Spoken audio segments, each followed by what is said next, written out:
Welcome back to another episode of School of Airway. Dr. Torres. I don't play an actor. I may look like an actor. I may act like an actor.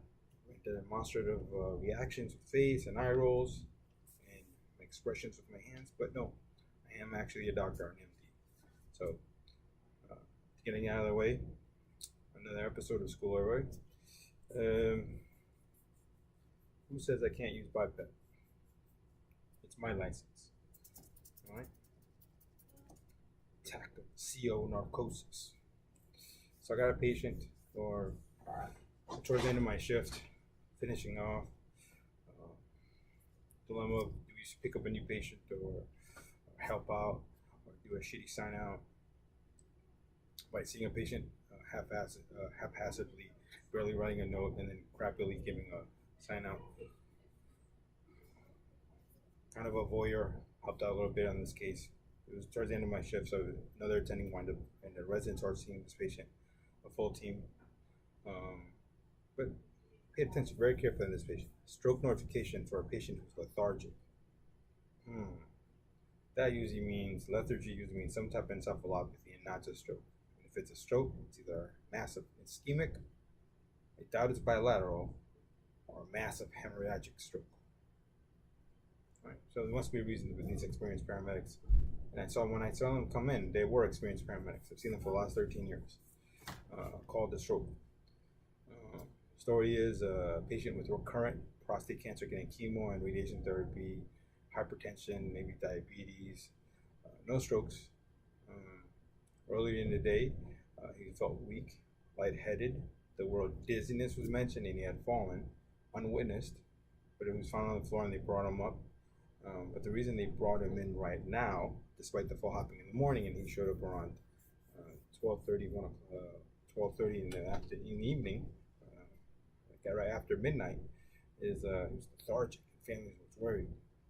And despite the paperwork saying DNR, DNI, despite the wife saying DNR, DNI, a medical notification was called for the possibility of a stroke.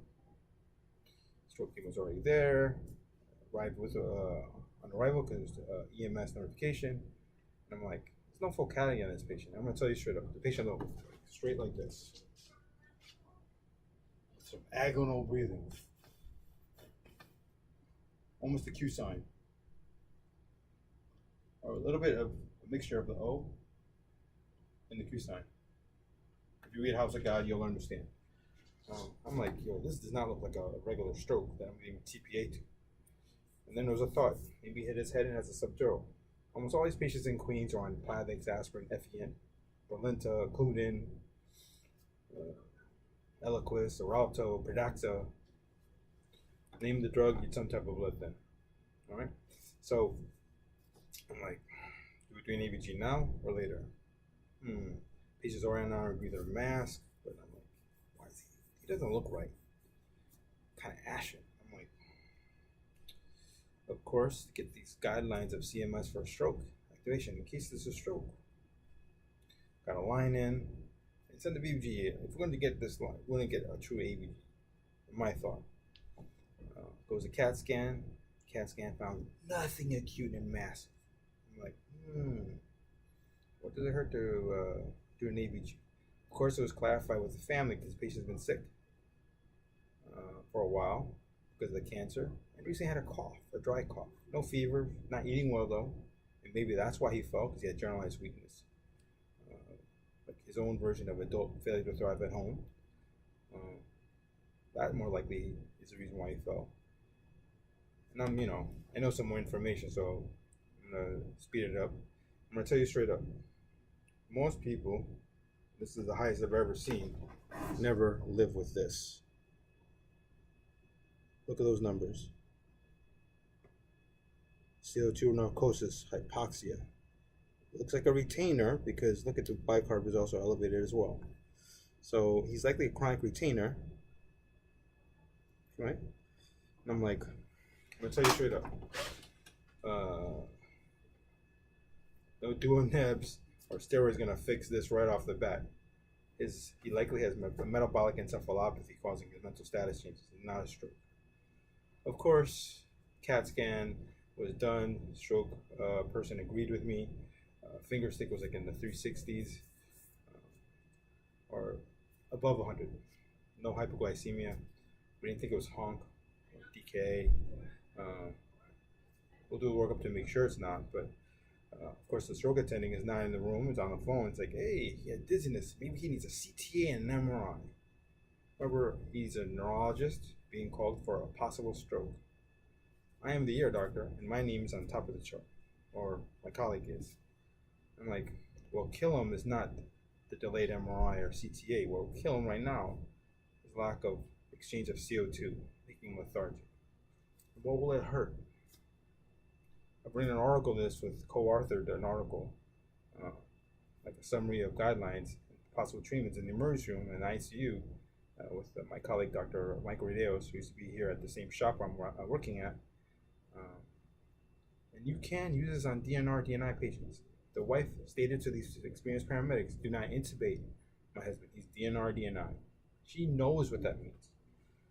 She's okay with IV fluids, antibiotics. He's not on Bi-Pap at home, but he's on home oxygen at home, supplemental oxygen. So knows that. And it's probably, I think, for COPD, known COPD. And I'm like, So she had no arguments with us putting them on this thing. So guess what? It's in this room. There's a one nurse to 2 patient ratio in the resus room. And if we didn't have space, we'd put him in another room, another pseudo step down unit in our ED. And what would this hurt to put this on? Patient wasn't drooling, wasn't actively vomiting, and he was DNR, DNI. We could have clarified palliative care if it wasn't DNR, DNI beforehand. And if he was DNR, DNI, guess what? If this failed, I could offer the family morphine, fentanyl for air hunger, right? Maybe even some ketamine. And make sure the patient, if the patient's having air hunger and struggling and possibly dying right in front of you, the passage to the next step in life, death, is peaceful and without distress, without suffering. And guess what? We did hear that the patient had a dry cough. He did not actively cough. It's probably too lethargic to cough up. All right. And an ABG was done, and miracles happen. All right. This is not a miracle. This is called medicine.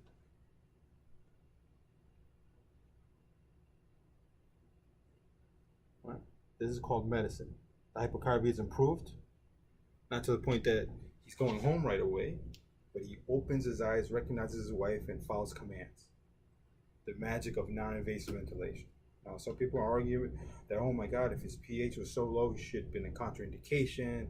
Maybe put it on the floors where nurses are like 1-to-8 ratios, or even the ED where 1-to-6 and 1-to-10 ratios are not uncommon in New York. That would have been dangerous. But what did I have to lose, or what did my colleagues have to lose putting Bi-Pap on this patient? CO2 improved, dropped by 80 points, and his mental status improved. Patient didn't die, family was happy. He could talk to his family members if he started to get worse. At least I had some chance to talk to him if he did expire later that day. So just because it's in the books doesn't mean it's a contraindication, right?